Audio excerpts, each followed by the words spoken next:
Hey everyone, welcome back to our channel.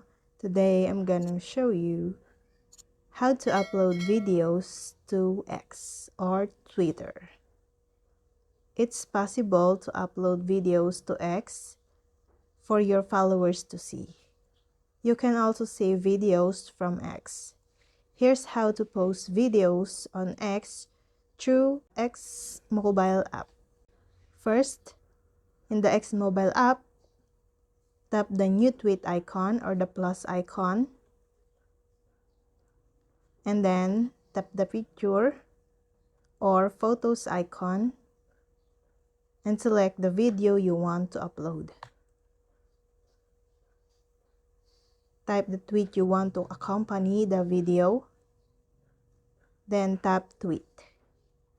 You can include up to 4 videos in a single tweet. Now, you can also use the X mobile app to record a new video to share.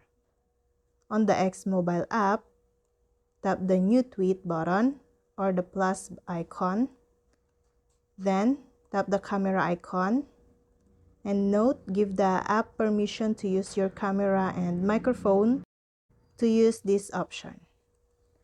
Tap and hold the capture icon to record a video. On X video requirements, X puts a few technical limitations on videos. First, videos must be in the MP4 video format. Second, videos must be under 2 minutes and 20 seconds in length. Third, videos must be under 512 MB in size with a bitrate of 25 Mbps or lower. And videos must be between 32 by 32 and 1920 by 12 resolution. The aspect ratio must be 2.39 or 1 less. The maximum frame rate is 40 FPS. If your video doesn't match these requirements, upload the video to YouTube as an alternative. And that's all. I hope this video helped you guys. For more videos, subscribe to our YouTube channel. Thank you for watching. See you again.